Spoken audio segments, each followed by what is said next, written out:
Bonjour et bienvenue pour ce nouveau journal de la paracha de la semaine, Parashat Vayechi, en exclusivité pour Torah Box. Israël élimine Samir Kuntar. Poutine se livre devant 1400 journalistes. La fille de Benjamin Netanyahou emménage à Mea Shearim. La Turquie se réconcilie avec Israël. Tsahal a enfin supprimé Samir Kuntar, le boucher de Beyrouth, qui à l'âge de 16 ans avait tué de sang-froid à Nahariya 2 membres d'une famille israélienne et causé la mort d'une 3e. 30 ans derrière les verrous n'ont pas suffi et depuis 2008, depuis sa sortie de prison suite à un échange de prisonniers ou plutôt de dépouilles, il avait repris ses activités terroristes. Et c'est à Damas, à force d'abnégation, d'efforts du renseignement et d'action, que l'armée a enfin eu raison de Samir Kuntar. Alors, on voit dans la paracha de la semaine comment Yaakov organise son enterrement. Yaakov demande à Yosef, le fait jurer et lui dit « Promets-moi que tu transféreras ma dépouille en Égypte. Toi, chef de l'exécutif égyptien, toi tu peux me le promettre. Promets-moi que aucun goy ne touchera à mon cercueil. » Et donc finalement on voit comment Yaakov a organisé entièrement son enterrement à force d'abnégation, en se donnant les moyens. Et c'est précisément ce qu'on doit retenir de Yaakov. C'est que c'est bien d'avoir des désirs, mais plus que des désirs, plus que de l'ambition, il faut un plan et il faut des moyens. Vladimir Poutine s'est livré cette semaine à son exercice annuel devant les journalistes pour livrer la vision de la Russie. Dans cette vision, plusieurs points. 1. Compte tenu de l'acte hostile des Turcs, il n'y a pas de paix envisageable. 2. Donald Trump, le républicain, est un homme très talentueux et nous serions très contents s'il est au gouvernement. 3. Mes filles n'ont jamais quitté la Russie. J'en suis très fier. Elles ont fait leurs études, leur carrière en Russie. Et en fait, pendant 3h10, Poutine a donné son sentiment sur chaque chose, son avis. Parce qu'il sait qu'il n'y a rien de pire que de donner la parole aux autres, ou de donner la parole au remords, au ressentiment. Et ça, c'est précisément ce qu'a fait Yaakov avec Yosef. Yaakov, il dit à Yosef, je sais que ce que je te demande de m'enterrer, c'est très dur pour toi. A fortiori, parce que tu penses toujours que ta mère, Rachel, je l'ai laissée en chemin.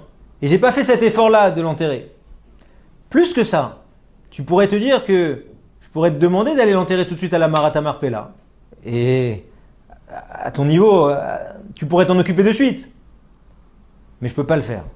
Comprends que par Ruach HaKodesh, j'ai appris en songe que Rachel, elle devait impérativement être enterrée en route comme ça. Kivrat Aderer, c'est écrit dans la paracha. Kivrat Aderer, c'est-à-dire que le sol était sec. On ne pense pas que c'était difficile pour moi de la transporter. Pas du tout. Elle a été enterrée là-bas, principalement parce que quand les enfants d'Israël seront exilés par Nabuchodonosor, alors elle, Rachel, Mama Rachel, elle sera là pour prier pour eux.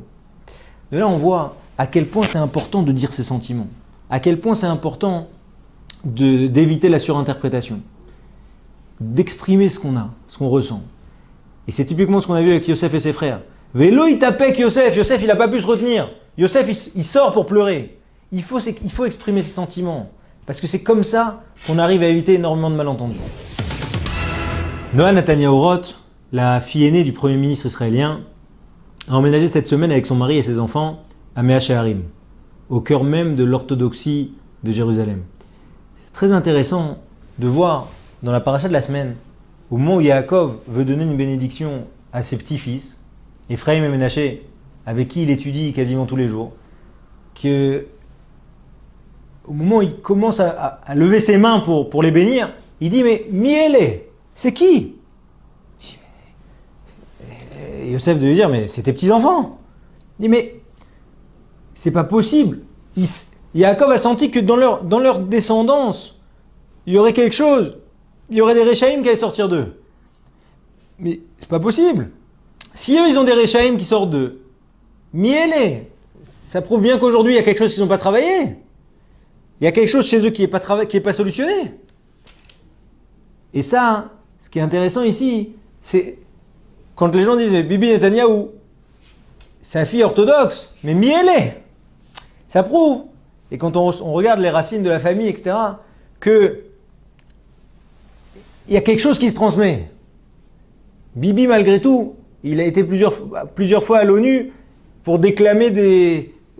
Il a déclamé là-bas des livrets Torah. En réalité, ce que je veux ici souligner, c'est l'importance de la responsabilité sur ses enfants. Yaakov, ce qui explique à Yosef, Miel, est jusqu'où on doit être responsable sur ses enfants. Yaakov, à la fin de sa vie, il prend chacun de ses enfants et lui dit, toi, Réhouven, t'es trop impétueux, fais attention. Shimon, Lévi, attention à votre violence. Ça veut dire que, alors même que ses enfants ils sont déjà grands-pères, alors même qu'il va mourir, ce qui l'importe, c'est comment vous allez travailler. Qu'est-ce qui vous reste à travailler comme trait de caractère? Comment vous pouvez vous améliorer? Et jusqu'où je porte cette responsabilité de l'éducation de mes enfants? Jusqu'à mon dernier souffle. C'est ça, Miel. Erdogan, le Premier ministre turc, a annoncé cette semaine qu'il serait intéressant pour les pays arabes de normaliser leurs relations avec Israël. C'est d'autant plus surprenant quand on sait la brouille qui oppose les deux pays depuis l'épisode sordide du Marmara, cette flottille qui avait essayé de casser le blocus maritime imposé sur Gaza. En réalité, ce qui est intéressant par rapport à Parashat notre semaine, c'est de voir que Yaakov, au moment de bénir Ephraim et Ménaché, il dit, vous savez, toutes les bénédictions dorénavant, quand les gens béniront leurs enfants, ils diront « Yesimcha ke Ephraim ou Ménaché » que vous soyez comme Ephraim et Ménaché. Tout passera par l'exemple d'Ephraim et Ménaché. Pourquoi Ephraim et Ménaché? Pourquoi pas Yehuda? Pourquoi pas Yosef? On dit parce que Ephraim et Ménaché, ils ont réussi, à force de détermination, à rester stables dans leur judaïsme. Ils ont grandi chez Pharaon, ils étaient riches, et pour autant, ils étaient clairs avec eux-mêmes. En réalité, on voit que depuis quelques années, Israël a été très clair avec la Turquie.